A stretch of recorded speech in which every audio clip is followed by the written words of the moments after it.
Want to talk about SOXX ETF. This is the Semiconductor ETF. I've covered this many times. This is one of those ETFs that I like to trade frequently when I think we're going to get a big rush. But there's an inverse ETF on the semiconductor industry. SOXX ETF is the inverse ETF. And if you're looking for inverse trading strategies, this is one that could be really awesome right now. Monday, of course, coming in from the weekend, we had the market got rocked pretty hard with DeepSeek and the ripple effects that might have throughout the entire AI industry. Of course, the semiconductor industry has been on fire. SOXX ETF has been very profitable if you've been holding on to it for some time, buying dips, selling rallies, trading an ETF trading strategy where you're in and out quickly. This one is definitely one of those opportunities. But now we might see some more rattling of cages within the semiconductor industry, and SOXX ETF giving you an inverse trading strategy, an inverse ETF trading strategy. This one could be something you want to take a look at. It's a 3X ETF. So if we do see movement downward in the semiconductor industry, you could see SOXX ETF shooting up by a factor 3X. So if you like a lot of juice in your trades, that's something that's really important. We're probably going to see a lot more cage rattling. So SOXX ETF, if you're looking for an inverse ETF trading strategy, this is one that I think is solid. I've made money on this. In and out quick, not one you want to hold on to for dear life for a very long time.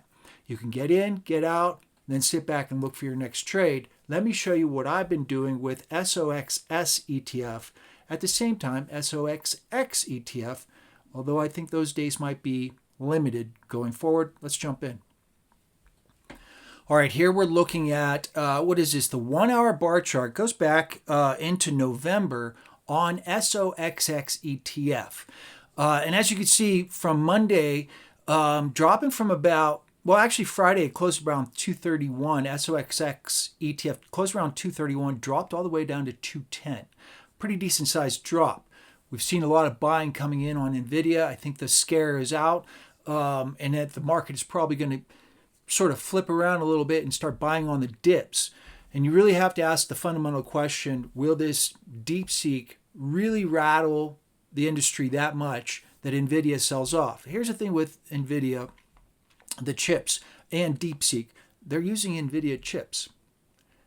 On the one hand, how did they get them? Apparently there's an embargo on it, and they simply aren't using these, or however they set things up. We don't know those kinds of information just yet. Chinese are notorious for lying, plain and simple. As an economist, we look at their economic data and just roll our eyeballs. We search desperately to find how anything could be possible, just to say, well, I mean, there is that. That is a possibility. But consistently, the Chinese try to make themselves look much better than they actually are.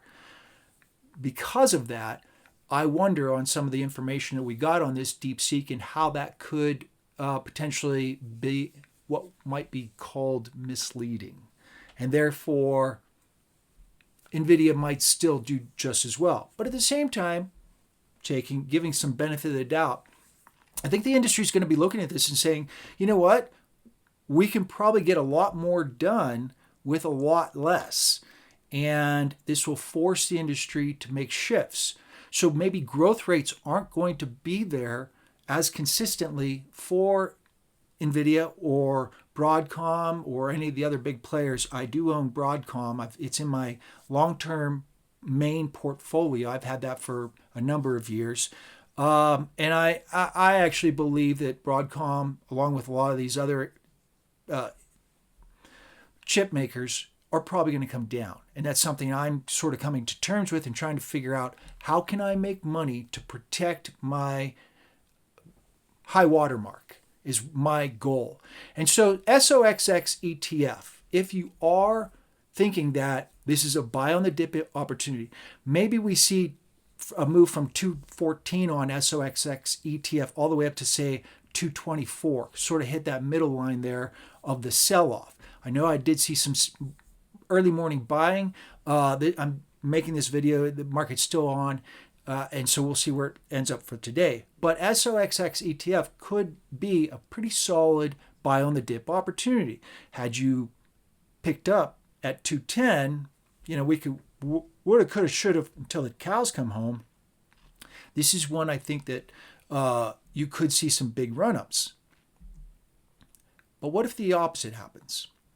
What if we start seeing some big selling in the semiconductor industry and SOXX ETF sells off?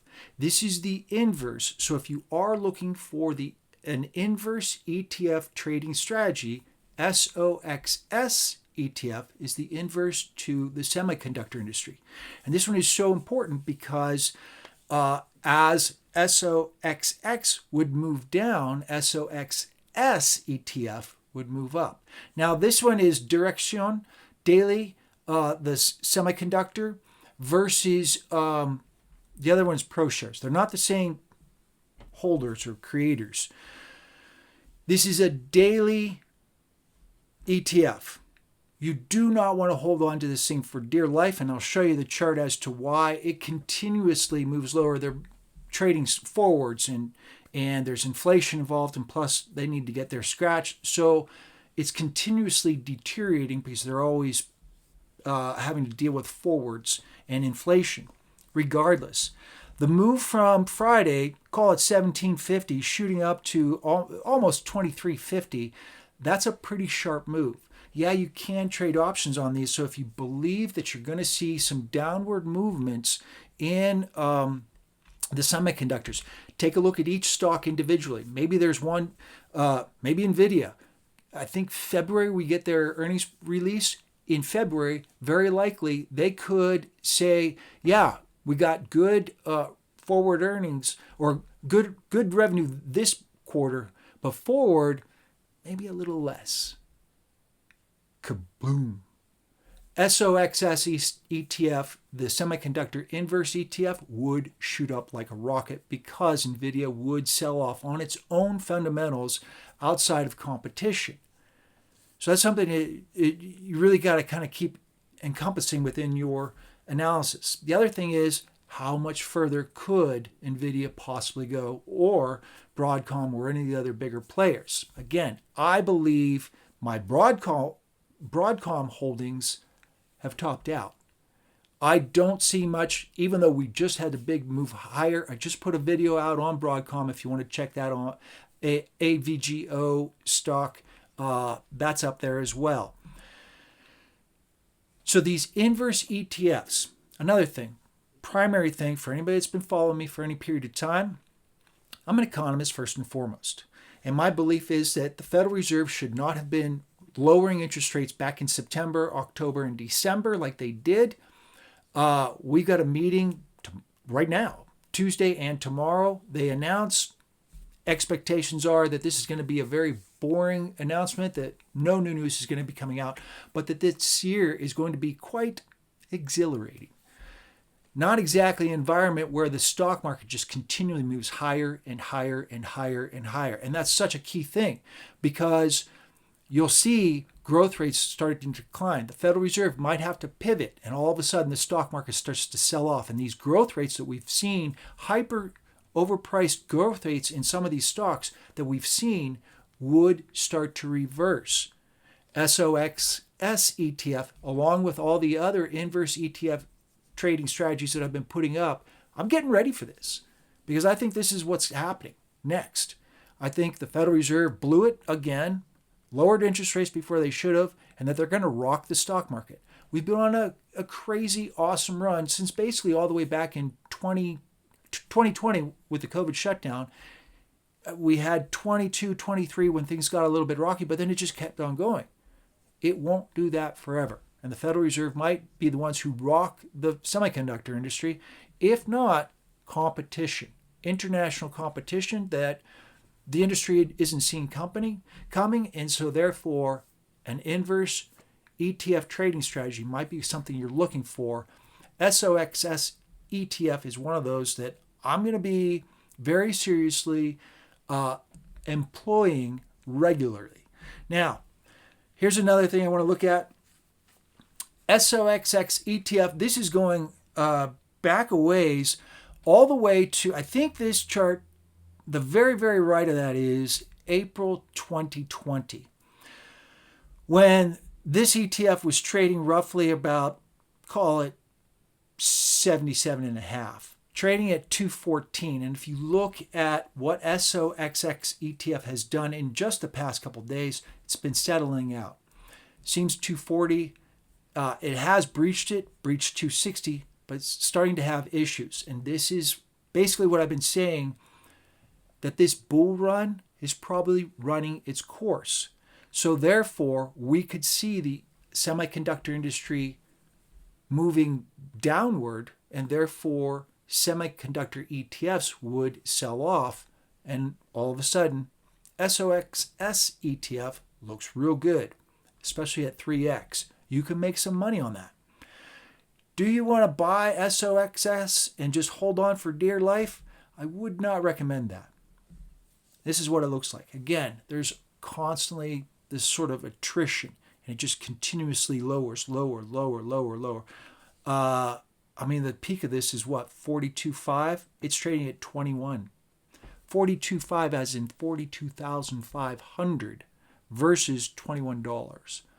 And this is, you see this often with these kinds of ETFs, where you'll see like an inverse and then the inverse ETF, and then they just sort of whittle down to zero basically. And that's just the nature of how they're designed, what they're trading, how it plays out. So with that in mind, when you do trade an inverse ETF, if you're looking for that kind of trading strategy, make sure, take a look at the bigger picture and ask the question, if you're wrong, can you just sit on it for a minute? No, probably not on this one. Volatility is one that you can't do it with the regular, but the inverse ETF for volatility, SVOL, that one just seems to continually go up. That one I think is probably going to start crashing down as we see big moves upward in volatility. I'm going to be doing quite a lot of inverse ETFs, breaking them down various industries, because again, from an economist standpoint, this market's done. The economy is too strong while we're looking at empty eggshells. From that perspective, we're going to see the Federal Reserve likely having to shift and bring us back to zero somehow. Price growth, policy shifts, no idea how that's going to play out because we don't know. We've not been getting what we've been promised. We'll see how that plays out. Regardless, these inverse ETFs could be very powerful. So make sure to look for my inverse ETF trading strategies that I'm going to be putting out. I've got a lot of that content coming because I'm preparing. I want to make money. Like I said, my Broadcom stock, I feel wholeheartedly it's peaked. Not because of what Broadcom can't do, but because where the economy is.